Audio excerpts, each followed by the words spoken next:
Hello, all you cool cats and kittens, and welcome to the Premier League prediction. Now, I must apologize that I'm pretty late on this as opposed to all the British vloggers who submitted their predictions about 2 or 3 weeks ago. But I do have this Latino blood running through my veins that, well, it forces me to be late on everything. Nonetheless, let's get started. We're going to go from the first spot and we're going to go all the way to the eighth spot, and then we'll talk about relegations. So nonetheless, the team that I got to win everything this year is going to be the neighbor of Everton. That's right, Liverpool. There is absolutely no reason why they should not win it this year unless Manchester City goes completely ham. Liverpool squad has gotten stronger, believe it or not. The signing of Thiago Alcantara, I think, is something that is going to help them out a lot. They didn't need that, but if there was something that could have helped them, this is it. This guy is just going to make the game that much more fluid. He can play either with Jordan Henderson or you can choose one or the other. And if one of them isn't performing up to par, just sub him out. And I think it's just going to keep this well-oiled machine that is Liverpool now running in top form. So yeah, I'm taking Liverpool to win the Premier League again.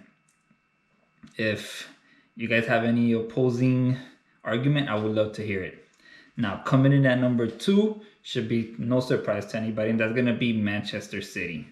This is a club that has proven over the last, 3 to 5 seasons, they've just been dominating. And, well, not many changes have happened to the squad. They did lose David Silva. We will see if that influenced them. However, I have them at number 2. I don't think they're going to make the push to be able to beat Liverpool. However, they are going to make things very interesting. This is the Premier League and anything can happen. But I'm going to keep Manchester City there at number 2. Now, things are going to get juicy because, well, we have so many teams fighting for these spots. We have 2 Champions League spots and then the 2 Europa League spots. So coming in at number 3, who's it going to be? I'm taking Chelsea. Chelsea finished neck to neck with Manchester United last season, fighting for the 3rd and 4th spot.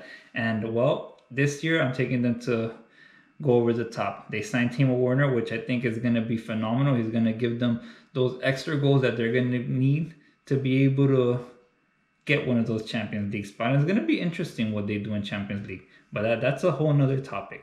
So we're just going to keep it here. I like how Frank Lampard has the team playing.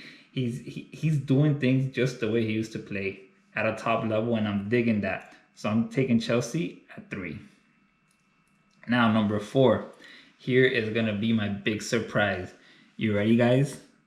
I'm taking Everton to not only get a spot in Europe, but they're going to get a spot in Champions League.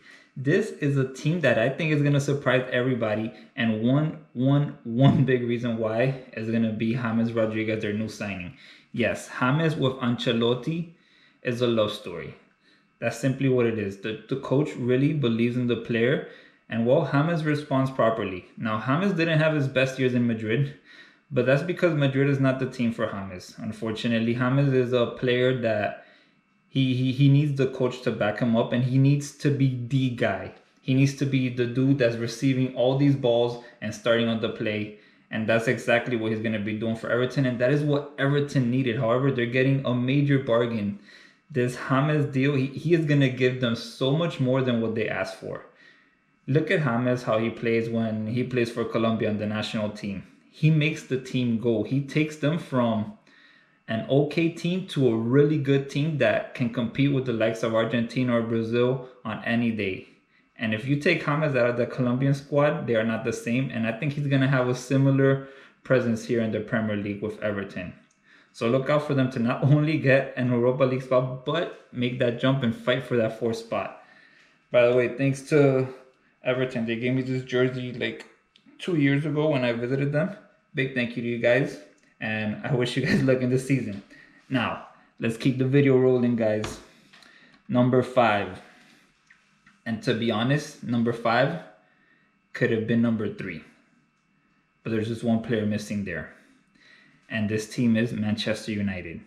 I'm putting them to go down because I just feel like the competition has taken other levels All the other teams have had major signings, and United has been not that. They haven't been getting the players that I thought they will. There's still time, because if they were to sign Jadon Sancho, I think they'll make the leap up to number 3. They need a player like that to be able to create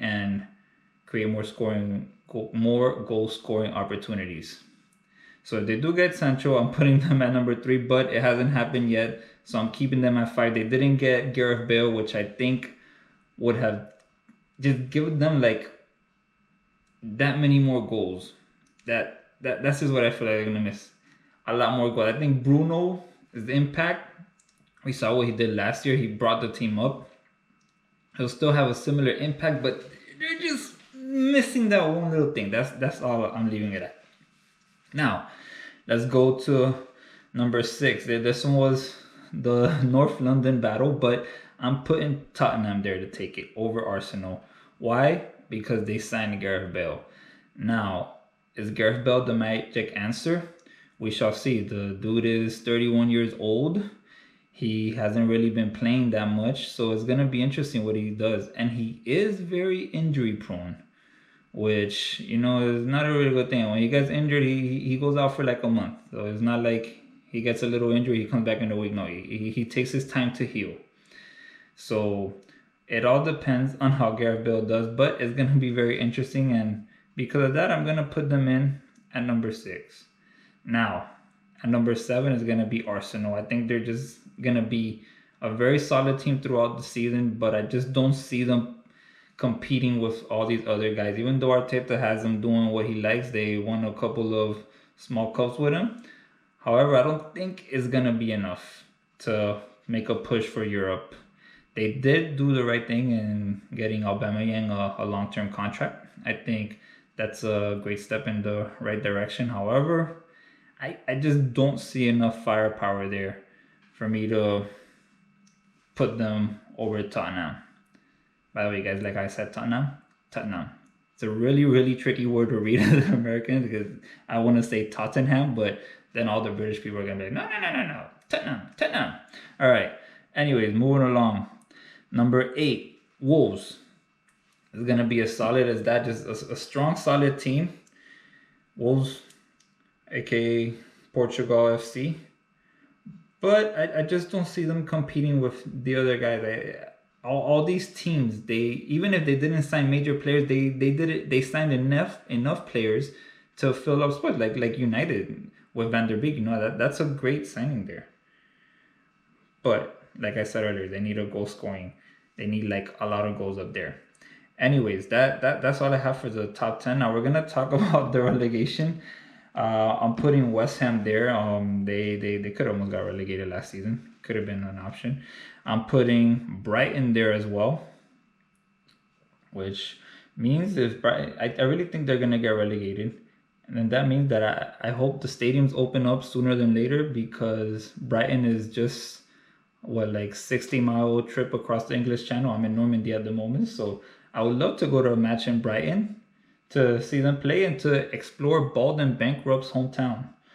Yeah, I would like to see why this guy doesn't want to live there and he prefers every other place. Anyway, that's a whole nother topic. And the other team for relegation, Aston Villa. Those are my 3 relegated teams. My big surprise is Everton. I really see them doing very, very well this season. Very, very, very, very well. And yeah, honorable mention here, I should definitely add it, will be Leicester City. I don't know why I'm predicting a bad year for the Foxes. Yeah, not even a top 8 finish. I don't know why, but it's just a gut feeling. We'll just leave it at that. And yeah, those are my Premier League predictions. We'll see how it goes. At the end of the season, I will go over this video and, well, hopefully my Everton prediction comes through. All right. That's it, guys. Catch you on the next one.